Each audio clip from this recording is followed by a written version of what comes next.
Hi, everybody. Welcome to this Cohere for AI talk jointly hosted by ML for Good and AI Ethics. Today, we're very happy to have David Watson from King's College London, who has, I think, a really interesting background because it kind of combines the philosophical underpinnings of, I guess, mostly artificial intelligence with what we would normally call like more technical work with, Neura's papers on things like quantifying uncertainty, which I think is a really interesting perspective from which to approach the deeper questions. And one of the things I'm hoping to learn is how these two things sort of relate to each other and what the connection is, in a sense, like almost why should we care about what philosophers think.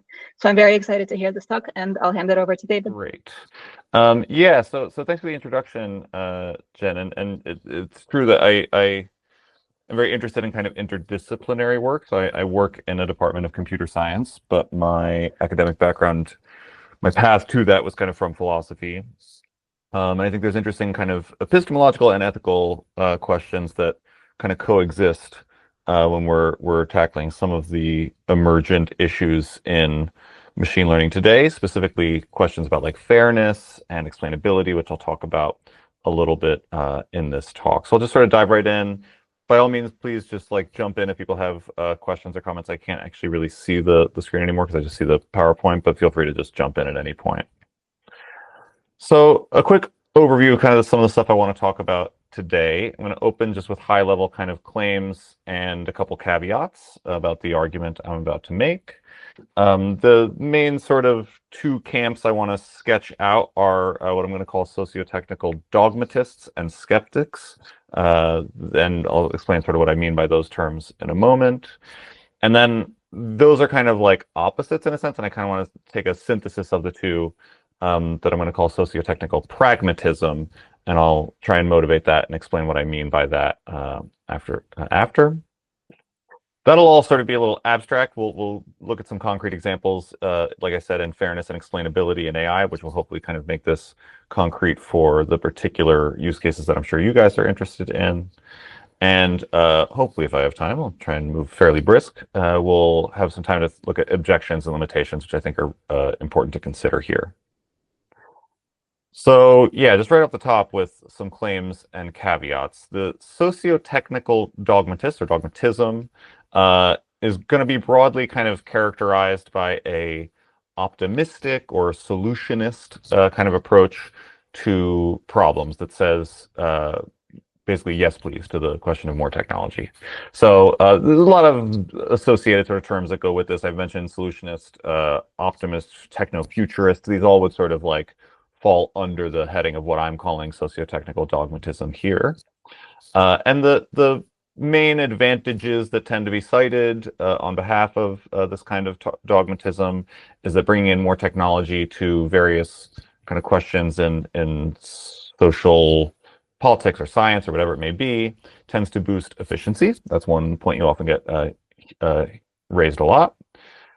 Rising standard of living, there's a lot of results that sort of suggest that technology has been a big boost for economic growth and improving basically quality of life in many ways as measured by presence of indoor plumbing, which has public health effects, things of that nature. And more general just advances in science and culture that would be hard to imagine without the technological infrastructure that we have today in the 21st century and have been sort of steadily building to over the course of many centuries. So I'll say more about the specific sort of claims that go into this, but hopefully this all sort of feels like a familiar kind of set of beliefs that you may have come across before. And I want to contrast that with sociotechnical skepticism. So broadly, this is going to be the kind of exact sort of mirror image of this, the opposite that says more technology, no thanks. And the main sort of critiques that you hear coming out of this camp will be that these technological advances that the dogmatists are so excited about tend to have some really harmful consequences, like potentially exacerbating inequalities, leading to various kinds of social injustice, and differentially harming vulnerable groups. So it's not just a uniform problem. It is one that actually has a specific deleterious effect on some of the most sort of marginalized subgroups in society. So this has sort of economic components, social components, and I'll look again a little bit later at some specific arguments and examples, but you're probably familiar with that kind of mode of argumentation, and these are the sort of two camps that I want to contrast against each other here. So what are the main claims of this paper and this talk? Well, I want to say that sociotechnical dogmatism and skepticism are antithetical forces, but that they exert a creative tension in proper equilibrium. So what I mean by that is that while they are sort of clashing and contrasting, I think that there are really positive and interesting things that come out of the balance kind of between them, this creative tension that I'm highlighting here. So both perspectives have merit, but I think they can also be really reductive and unhelpful when taken on their own terms. And I'll explain sort of what that criticism looks like over the course of the talk. And finally, that socio-technical pragmatism can do more to promote responsible AI than either these dogmatic or skeptical alternatives. So it's very much a sort of fruitful and progressive synthesis, or so I argue. Those are kind of some of the central claims. I need to make a caveat here, and I'm drawing on some ideas, some classic ideas from sociology of Max Weber, and that is that we're dealing here with what Weber calls ideal types. So an ideal type is just a big quote from Weber, is just formed by the one-sided accentuation of one or more points of view, and by the synthesis of a great many diffuse, discrete, more or less present and occasionally absent concrete individual phenomena. So this is a kind of complicated way of saying these ideal types are not necessarily to be identified with individuals. I will give some specific examples and quotes from particular texts, but I'm really kind of taking like an amalgamation of things that we hear and see from a variety of voices and calling that dogmatism or that skepticism. I'm not trying to identify this with individual characters. These are sort of abstract ideas. So that is an important caveat to claim out. So, you know, if someone agrees with some parts of the dogmatist agenda, not others, that's really no problem for this argument. It's just a question about ideal types. Okay, so I want to dive a little bit deeper into these two camps, give some examples, and sketch kind of how these sets of reasoning, these ways of approaching problems in sociology and technology tend to look. So some very popular sort of titles that you've probably come across. These are just a kind of random sample of some best-selling books. They include Abundance, The Future is Better Than You Think. The Singularity is near. Ray Kurzweil is like a big techno-futurist. A lot of works on how these sort of technologies have really positive economic impacts. That would be more the reinventing capitalism kind of style of books. This creativity code stuff gets more into like generative AI and using that for artistic purposes. And Steven Pinker has argued in several books and for various reasons that technology and scientific progress has really improved the quality of life for humanity along many, many metrics. Maybe that means public health, duration of life, all these sorts of things. So these are all, you know, I'm not trying to say that these books are all the same. There's quite a lot of variety here, but this maybe gives a bit of a flavor of what I'm calling sort of socio-technical dogmatism. It's characterized by a belief that these technologies are kind of an uninhibited good. I'll have some specific quotes that speak to particular aspects of this view.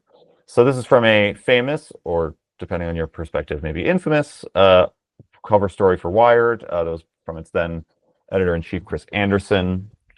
And he writes that this is a world where massive amounts of data and applied mathematics replace every other tool that might be brought to bear. Who knows why people do what they do? The point is that they do it, and we can track and measure it with unprecedented fidelity. With enough data, the numbers speak for themselves. That last line is, I think, really where this gets to a dismissal almost of kind of the classic mode of, for him in this article, is like scientific reasoning. So he's saying that a lot of whole areas of human knowledge and study can kind of be thrown out in an era of big data and machine learning because the numbers just speak for themselves. Getting more to like the techno-futurist, kind of optimistic side of this, I've got a quote here from Mark Andreessen. He's if you're not aware, a very prominent venture capitalist who I think even has some perhaps unofficial, maybe official political appointment in the current Trump administration. And he has written in a text called the Techno-Futurist Manifesto, which I highly recommend if you're interested in these topics, because I think it's a really concrete distillation of this worldview. And he writes, among other things, that there's no material problem, whether created by nature or technology, that cannot be solved with more technology. So technology is always the answer as far as Mark Andreessen is concerned.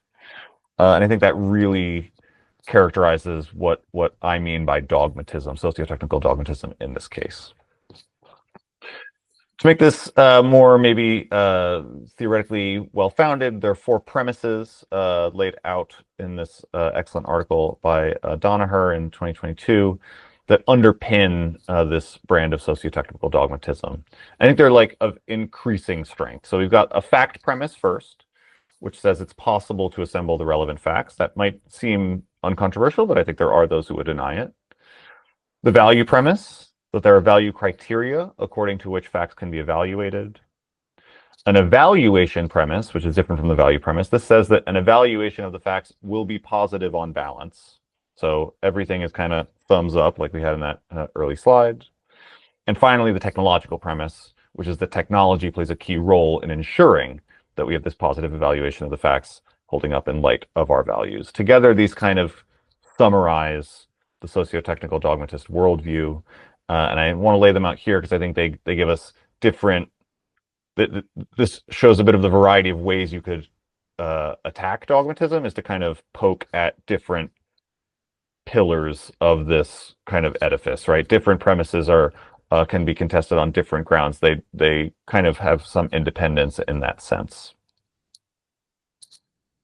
Let's pivot now for a second to the other side of this debate, the sociotechnical skeptics. And there's a bunch of best-selling books that you're probably familiar with from this area of literature as well. And these are going to point out various purported problems with our current sort of technological moment. And maybe these are economic in nature, like automating inequality. There are critiques along racial lines, like algorithms of oppression. Age of surveillance capitalism gets at privacy concerns. There's a lot of different ways you could sort of mount these kind of critiques, but I think what they all have in common is a sense that the current sort of paradigm of a few tech companies exerting enormous control over the economy and society in general, and an increasing proliferation of algorithms even outside of just those tech companies, maybe that means in finance or in banking, has potentially, and in some real world cases we'll look at, some really harmful effects on especially marginalized groups, as I said before. This ties in, though, so that's kind of an ethical point, but I think it ties in with a certain epistemological critique. And I want to highlight this quote from Tim Nickabruz, one of the big figures kind of in this movement, who writes that scientists are some of the most dangerous people in the world because we have this illusion of objectivity. Now, contrast this with that Chris Anderson quote from before. You know, the numbers speak for themselves. This is a very different epistemological standpoint to be starting from. You know, that this idea that the numbers speak for themselves kind of goes hand in hand with thinking that there's some objectivity to that we did not ourselves kind of imbue those with some original meaning, that maybe locked in certain biases, that we collected some data and not others. So there's a real hard kind of epistemological component to this. I want to read this longish quote from Abeba Berhain, who also is a leading scholar in this area. She writes that the mathematization and formalization of social issues bring with it a veneer of objectivity, so reiterating that point from the last slide. The intrinsically political tasks of categorizing things as, quote, acceptable behavior, ill health, and normal body type then pass as apolitical technical sorting and categorizing tasks. So we kind of, in layering over this seemingly kind of neutral veneer of data science or kind of scientific reasoning in general, these subjective kind of political, socially charged decisions now suddenly seem kind of apolitical.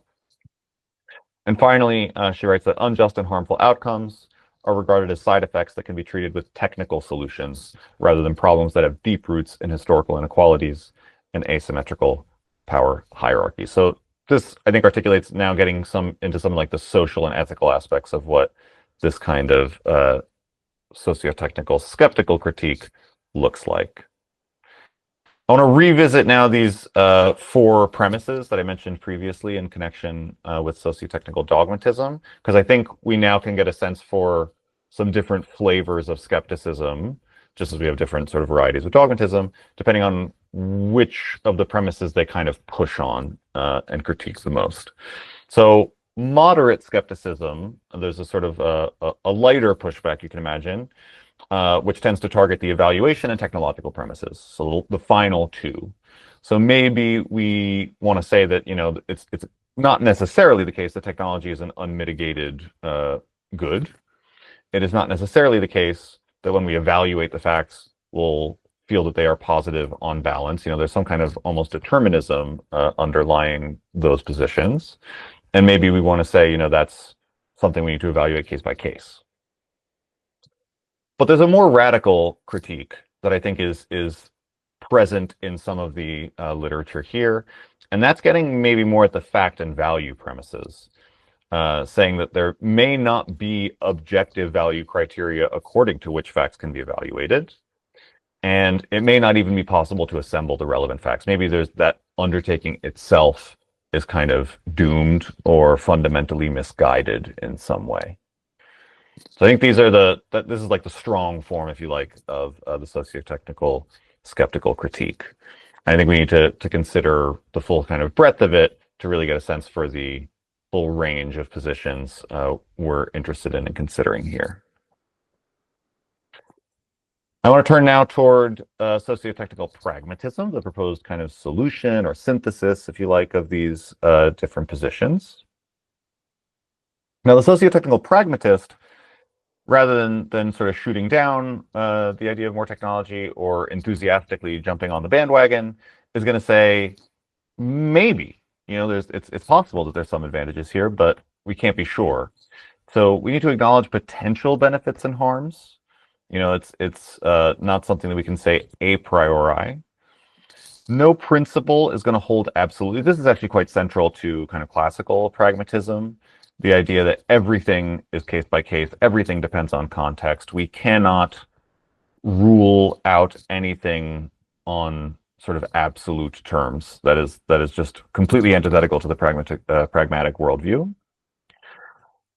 And we need to acknowledge that trade-offs exist and need to be managed. So, you know, if the problem with holding on to absolute ideals, being a real absolutist about certain even moral principles, is that inevitably some of the things you want to be absolutist about are going to end up conflicting with other things you want to be absolutist about. We cannot have both at the same time. I say both, but it may be actually much more than two. So what do we do in these cases? You know, there's a big problem for a kind of Kantian ethics.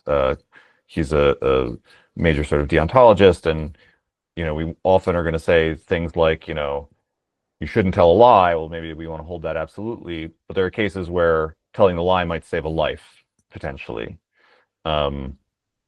This is a sort of trade-off that needs to be navigated somehow. A utilitarian has a very sort of particular answer to that, but deontology is going to maybe have a slightly different answer. This is where we need to really bring kind of an ethical toolkit to problems like this, to managing these sorts of clashes and conflicts.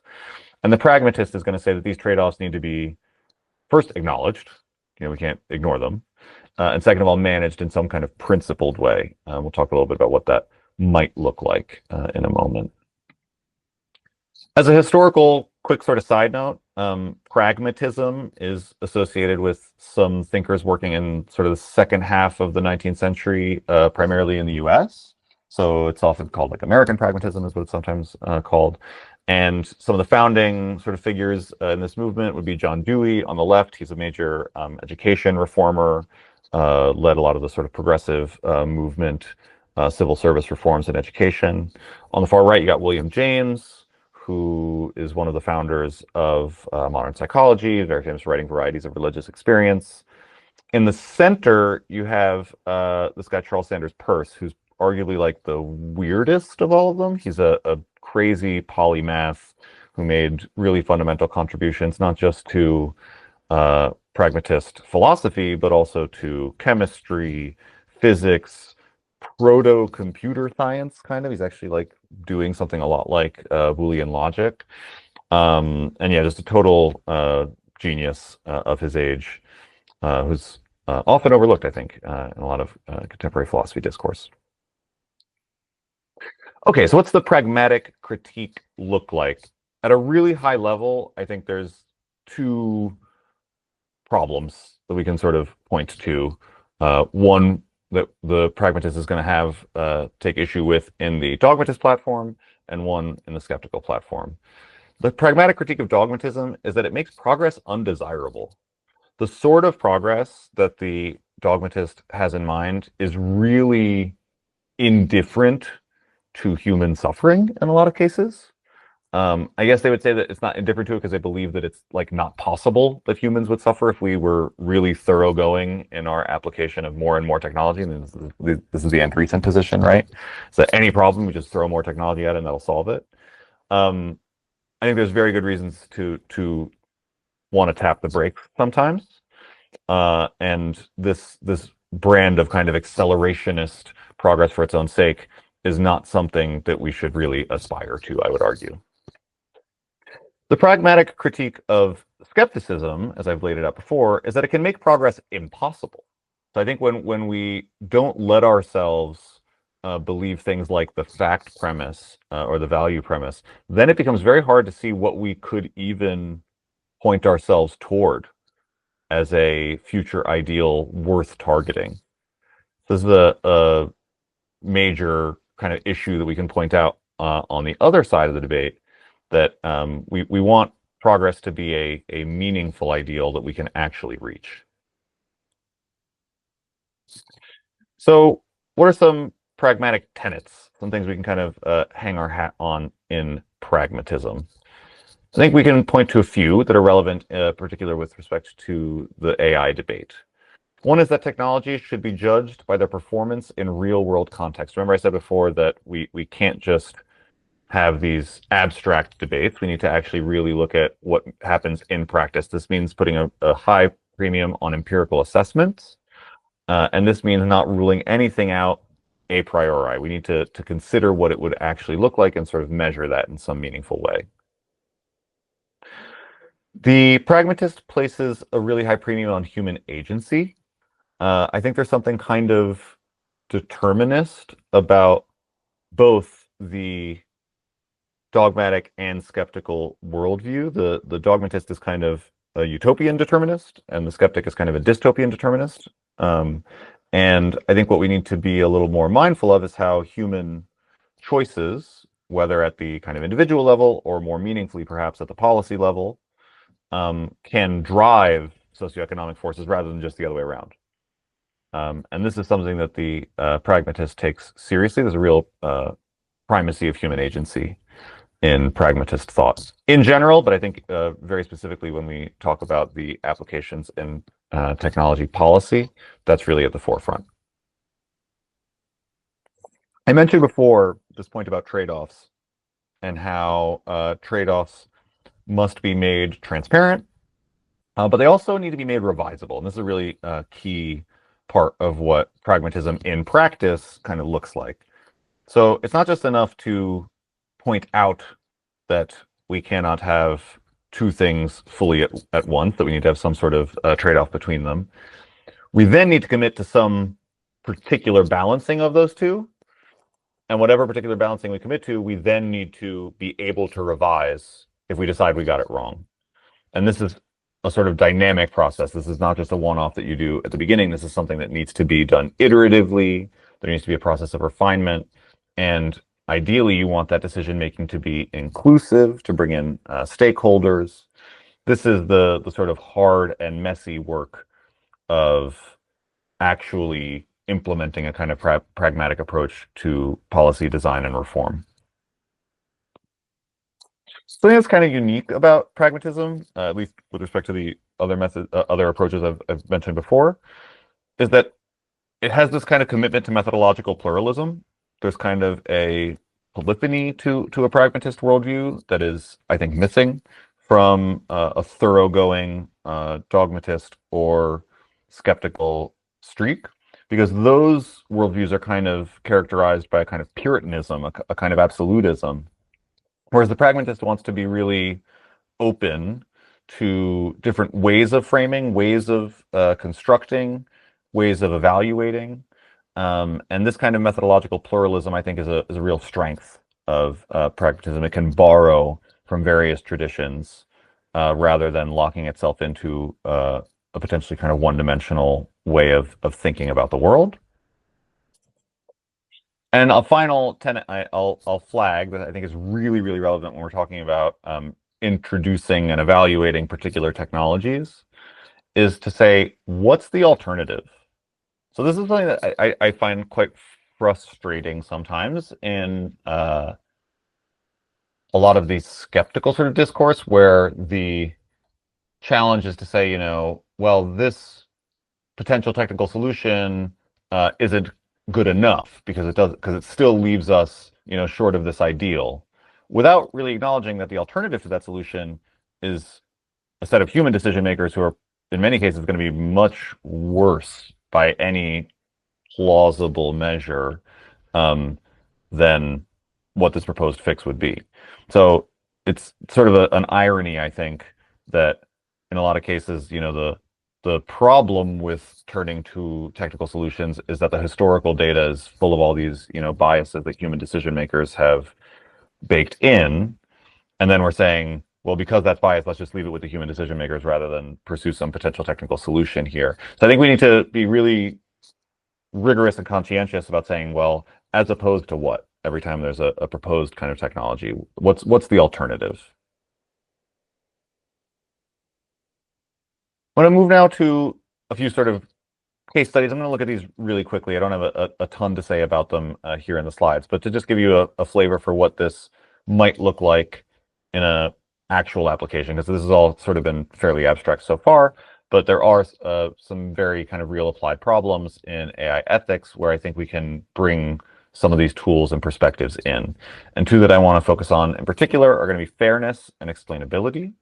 So I'm sure this is already kind of broadly familiar to people in this audience, but I will just sort of reiterate what you may already know, which is that real-world algorithms can and do harm marginalized groups. I've said this before, but there's been examples shown in healthcare, criminal justice, hiring, admissions, personal finance, many other sort of settings. The particular figure here on the right is from a 2019 paper that appeared in Science, where a team of economists and public health officials got their hands on a data set from an unnamed private health insurance provider in the United States, and were able to find, sort of in that data set, that there was very differential treatment for screening referrals between Black and white Americans. And in fact, the differential was so extreme that in the simulations of this group, they believe that it probably led to the death of around, I think, 1 million or so Americans over time.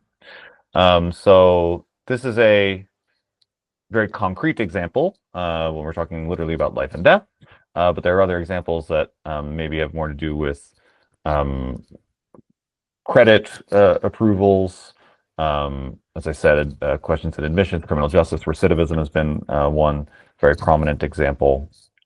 So there are, this is not a hypothetical problem, is basically what I'm trying to highlight here. The issues surrounding AI fairness have led to very concrete real-world harms.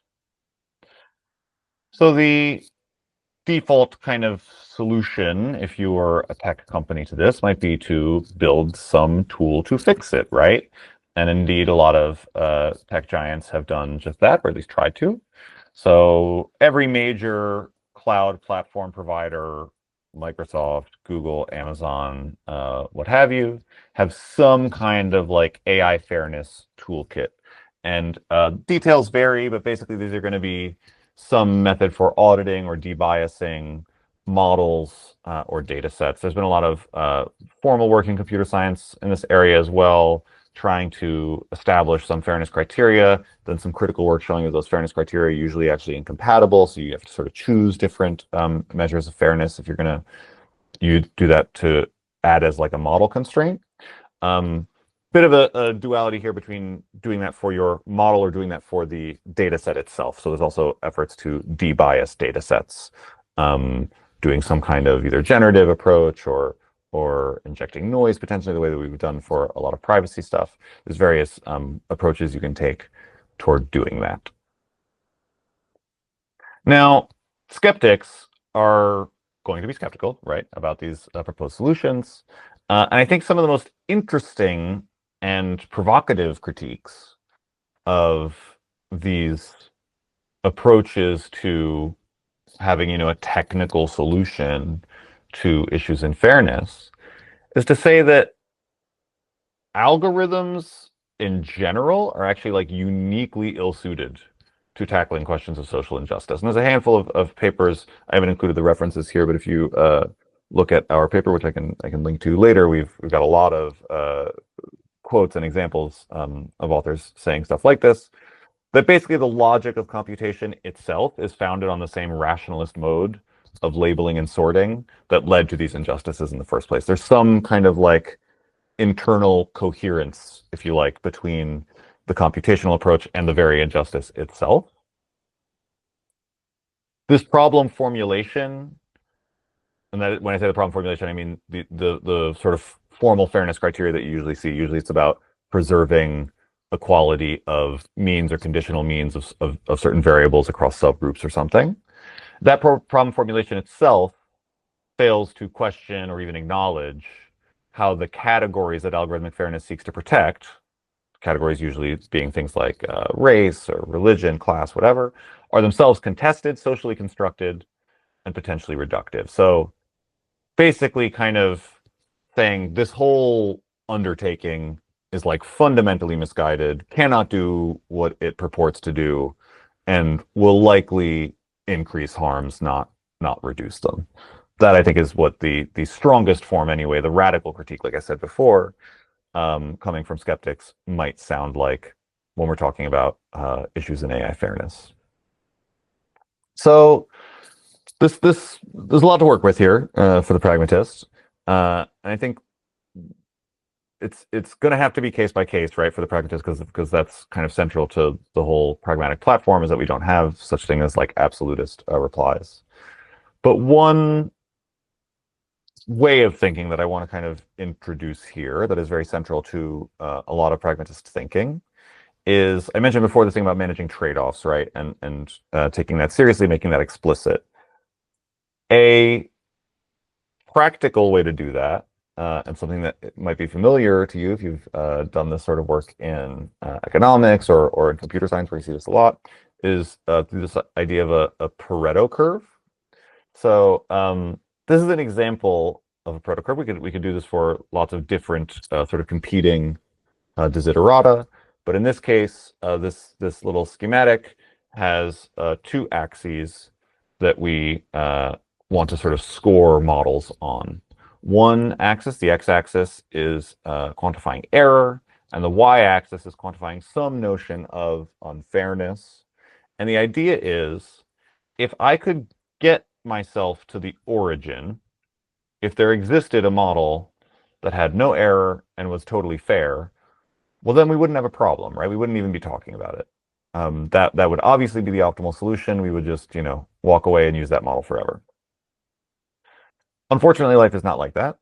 We do have these trade-offs, and in fact, it is common in a lot of fairness literature and computer science to see these sort of Pareto curves. Usually they look a little bit messier than this. This is kind of a cartoon version. And models sort of fall somewhere in this two-dimensional feature space, but not all the way at that origin, right? They're gonna only approach it to within some limit. And then what the sort of connecting of the dots is doing here is outlining what we call a Pareto frontier. And the Pareto frontier represents those models that are not dominated by any other model. So Pareto frontiers might models on the Pareto frontier might dominate another model if they are more fair but no worse in accuracy, or vice versa. But nothing not on the Pareto frontier dominates anything on the Pareto frontier. So there's a nice quote from an actually very good monograph on this topic by Michael Kearns, and I think Aaron Roth is his name. Is at UPenn. And they write that once we pick a decision-making model, there are only two possibilities. Either that model is not on the Pareto frontier, in which case it's a bad model. There's a strictly better model, somewhere in that space. Or it is on the frontier, in which case it implicitly commits us to a numerical weighting of the relative importance of error and unfairness. So this is another place where, again, agency and choice comes in. All models on the Pareto frontier are optimal in some sense. The question for a user or a policymaker, once you've sort of identified this Pareto frontier, is to say, what is the relative importance of these two things? If I really cannot tolerate any error, I probably want to pick a model somewhere up here, right, with very, very low error and is as fair as I can be at that error rate. If I can tolerate higher error, then I'm willing to go a little bit further out here. But these are choices. These are social choices. The model, the algorithm itself cannot tell you which of these to do, right? The key point, and that's somewhere where I think we're going to get pushback from the skeptic, is to say that thinking about fairness in less quantitative ways does nothing to change these realities. It only obscures them. We can take very seriously the skeptical critique of particular fairness metrics and say this is not the right way to measure it. You're missing this, or you're overestimating that, or you're generally kind of being more formal than you should be when thinking about these social issues. That's maybe a worthwhile critique to make, but if you don't replace that with something else, then I'm not really sure. This is what I mean when I say it kind of makes progress impossible. I don't really see how we go from there to anywhere. So it may be that the current ways we're measuring things are bad, are missing things we care about, but then we need newer, better ways to do that. And once we can have those measurements, we can start comparing things. If we just reject the notion of measurement altogether, I think we kind of move about a bit blindly through these problems. So I think we do need to take that very seriously. I want to pivot now to explainability.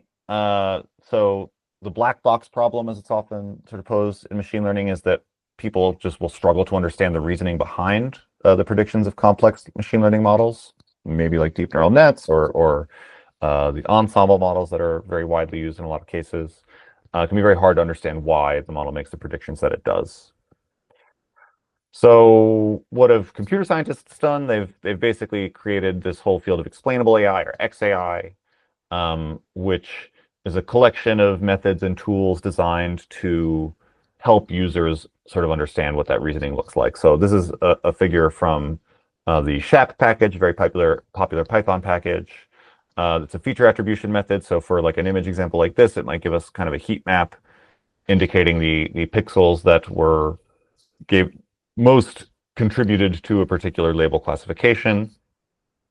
But it's hardly limited to image data, and it also doesn't need to be a feature attribution method. There's a whole other family, many families of methods for doing these XAI kind of ideas. And the basic idea here is to build a model to explain the model, something like that. That's certainly what post hoc explainability is all about. Post hoc explainability being the idea of you train your base model and then you do something else to try and explain it. Skeptics in this particular field are going to argue that interpretability itself is a kind of underspecified notion, and that post hoc explanation is kind of doomed from the start, because a post hoc explanation is obviously going to deviate from the behavior of the true model somewhere, right? Usually we do these like local post hoc explanations, but there's serious questions to be asked about how local is local. So here's an example where some non-linear model, the wiggly curve, is approximated by a linear model. So local linear approximations are what things like SHAP and LIME and other sort of popular XAI tools do. And this is just kind of pointing out that the slope of that local linear approximation might be positive or negative or flat, depending on just how local your sort of window is. So that there are ambiguities here that could be misleading. Some points the pragmatist can kind of make to try and salvage this area is to say that, well, sure, this post hoc model is not equivalent to the base model, but idealization is everywhere in science, right? I mean, there's no infinite populations, but we use them in genetics. There's no frictionless planes, but we use them in physics. Think of the post hoc explainer as a map, right? The map is not identical to the territory, but it helps you navigate it, at least if it's a decent map. Contested terms like interpretability, explainability are everywhere in science. The word gene has no unanimous consensus among biologists, which is kind of crazy, but it's true. These contested terms can actually stimulate rather than hinder research. I think it's a misunderstanding to think that we need the crystal clear definition first and then we start the research program. I actually think the research program can be about defining and refining notions. And finally, it's just going to be an empirical question whether XAI can be useful or not. It's not something that we can just sit in an armchair and decide. We need to really get out in the world and see how it does in particular use cases, may be more and less successful in different particular problem settings. So I know I'm probably nearing the end of my time. I want to just talk quickly about objections and limitations. One objection, so I'm going to consider three of like increasing force. The first is that these are straw men. You know, maybe there are no dogmatists and skeptics the way we've laid it out. Everyone is actually kind of somewhere on a spectrum. I'll go back again to that initial caveat and say that these are ideal types. So I'm not trying to identify these with particular thinkers. I'm trying to make a perhaps more general sort of claim. But I do think, and there's plenty of examples, some in these slides and more in the paper, of people explicitly subscribing to or rejecting some of these four premises of sociotechnical dogmatism. So I don't think it's fair to say that these are straw men. I think that there really are people who kind of subscribe or to one or the other of these camps to varying degrees. One thing we heard a lot when we were sharing draft manuscripts of this was that we're positing a false equivalence here. This is both sidesism, right? Interestingly, people from each camp were complaining that their camp was misrepresented somehow. So you know, I think that's almost encouraging in a way that people sort of there's a bit of balance kind of there. I think there's a few things to be said here, but kind of just briefly, I would say I don't believe that either side is always arguing in bad faith, maybe, to add a little caveat. I think there's a genuine disagreement here. There's a real meaningful, substantive point of disagreement, and each sort of views the other side as too powerful. So for the skeptics, they point to the dogmatists and say, these guys are running tech companies, they're increasingly powerful in government. Dogmatists look at skeptics and say, you know, these guys are running the universities, they're increasingly, you know, got regulatory capture. There's a tension that amounts to basically friction in a lot of cases, but I don't think that means there isn't an underlying sort of conceptual disagreement that we need to take seriously. This is perhaps the most interesting and complicated challenge. I don't think we addressed it properly in the manuscript, but it's been bothering me a bit ever since. And this says that if policy outcomes interpolate between dogmatic and skeptical poles, then isn't there an incentive to like overstate your case? If you know that, like, you know, people talk about like the Overton window all the time. If I know that whatever I say is going to be watered down to, you know, be the mean of me and someone on the other side, then doesn't that incentivize me becoming more extreme to try and have the end result be something closer to what I, you know, initially wanted in the first place? And I think we see this with a lot of polarization in politics in the United States for sure, but also in other places. This is a real problem, but I want to say that strategy kind of deliberately degrades the discourse. It may help you in the short term for a particular problem you're concerned about, but I think it is actually long-term destructive. And pragmatism should be considered a regulative ideal, not a begrudging compromise. I think that's actually something to strive toward. Quickly, I know I'm probably at the end, maybe even overtime. I just want to conclude with a few points. I'll say that sociotechnical dogmatism and skepticism are both valuable in their own right, but also misguided on some key points. Pragmatism is a productive synthesis of the two that strives to strike a delicate balance between these competing objectives. This raises challenges. There's nothing easy about this approach. It's going to require critical engagement, continuous evaluation, and it will irk purists on both sides of the divide. But maybe that's just the cost of progress. You know, no one said this was going to be easy, right? I want to mention my co-author. So this is actually joint work with Jakob Mokander here. He was actually a co-lead author on this. Luciano Floridi was also one of our co-authors. So many thanks to them. And I'm happy now to shut up and take some comments and questions if there are any.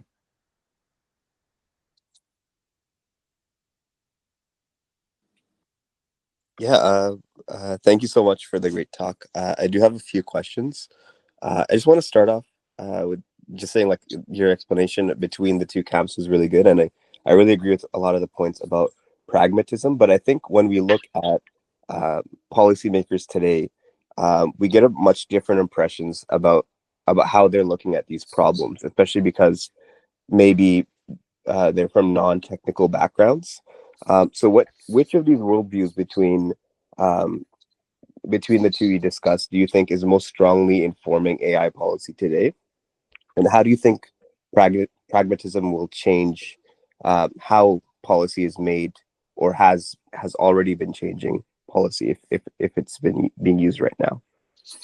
Yeah, it's a really good question. I think we need to acknowledge, first of all, differences in different regulatory environments, right? So I think we mentioned a bit of US and EU policy in the paper, maybe a little bit about UK stuff. I mean, it's not really a policy paper, so we're not delving too deep into, particular legislation or anything. But I think, you know, to speak in stereotypes, I would say that EU lawmakers for the last decade or so would probably be classed as closer to the skeptical camp. They tend to be more pro-regulation, certainly than you would find in the United States. The US is a bit of a moving target right now, so I don't want to say anything about what tech policy in the US looks like, because I think it's undergoing like rapid change. It certainly seems like we're heading toward a more dogmatist fueled moment, with people like Andreessen and other sort of VC figures taking a more prominent role in policy making. I haven't seen any actual, legislation off the back of that, so that's kind of just like a vibe shift more than anything else right now. And yeah, I mean, I think that this is a very dynamic area. Historically, something like pragmatism has probably by default ended up being the position of a lot of policymakers, because they're constantly kind of navigating impulses to pull them in sort of opposite directions, and they end up landing somewhere in between. But that's sort of one of the things we wanted to do in this paper, was to say, as I was said in one of the sort of final slides, that it shouldn't just be something we land on for lack of anything better. I think it's actually a progressive ideal. And that's certainly not how it's treated in any policy environment that I'm aware of right now. But I think I wouldn't be surprised if you see increasing divergence on tech policy on either side of the Atlantic. And then if we're talking about other tech other regulatory environments outside of US, EU, UK, I would say I am even less qualified to say anything about those, because it's just outside my area of expertise. Yeah, that makes a lot of sense. I think also you alluded to a good point about like different regulatory environments, especially because AI is becoming such a big global focus right now. But Yeah. when you look at, for example, like US and China, it seems to be like there's sort of an arms race amping up. So how do you see the future playing out in terms of this more dogmatic approach and people being less inclined to take a more conservative, safety focused, ethics focused approach? Do you see a future where we kind of cool down and kind of come to reach a global agreement between governments, or do you see this Oh, continue? definitely not. I mean, that's. I mean, I'd be very shocked if anything like that were to take place. You're absolutely right to say that there's this sort of arms race going on. I think that's pretty clear. It's a bit of a strange arms race, though, in the sense that China seems to be pursuing it with what looks like a more familiar way to pursue an arms race, which is plow a lot of state money into the problem. Uh, the U.S. is seemingly willing to let the private sector do more of that work, which is very different than how arms races would have gone, for instance, in the Cold War and the nuclear age. Those were entirely sort of state funded technologies. If anything, it looks like the current tech policy, to the extent that there is one in the US, is about withdrawing sort of research funding and academic funding. I know that there's a lot of money going into DoD research and procurement.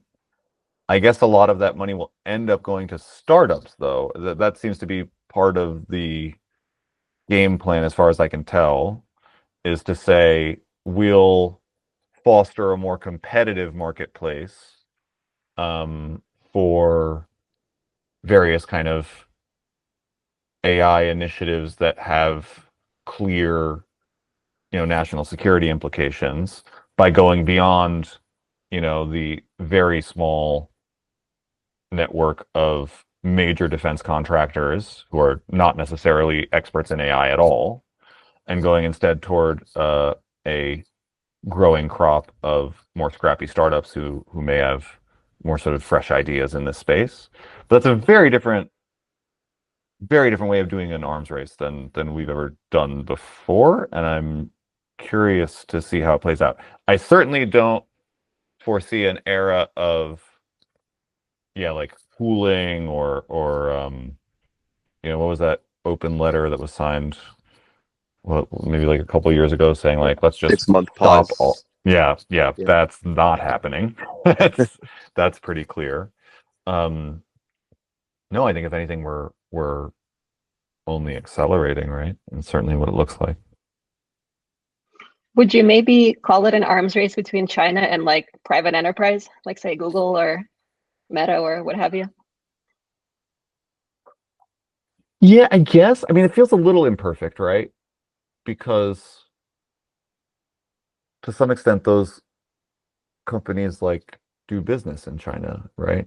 I guess it's case by case. I guess some of them maybe don't really have much of a footprint there, but they certainly would love to have a footprint there. I don't think they have any objection to working there. I've read actually a lot of these Chinese companies are denying state funding. Like, for example, DeepSeek got an offer from the government and a bunch of potential acquisitions. But for example, like Alibaba, Quen models, these also seem to be coming from the private sector in China as well. I'm genuinely not certain on this, so take what I'm about to say with a grain of salt. But my sense is, it would be very hard for any firm in China to amass, let's say, billions of dollars in revenue, without any state support or influence. I just don't think that that's really how that system works.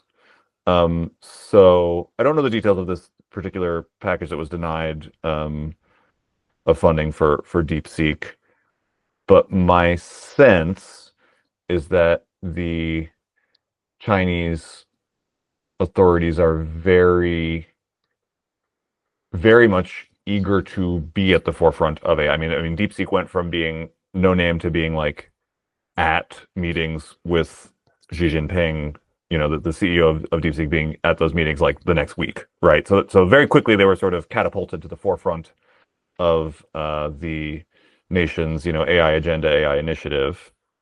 Whether that means accepting a ton of money or other forms of sort of support and engagement, I'm not sure. The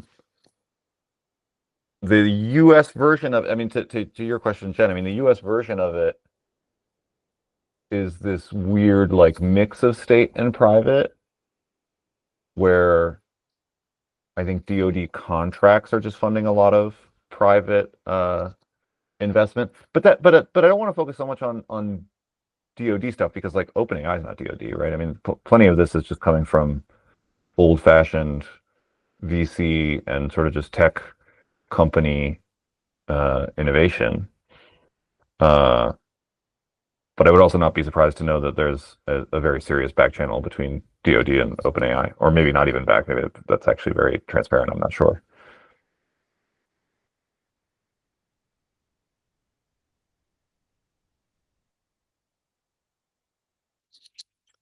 Can I maybe ask another question?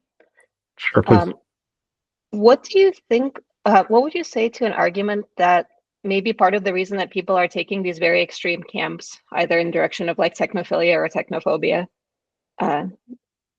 comes from a sort of like a desire to react quickly, because the pragmatism is very pragmatic, except in the sense that it takes a long time to get it right. Whereas like coming up with a very absolutist position makes it very easy to sort of defend and push forward.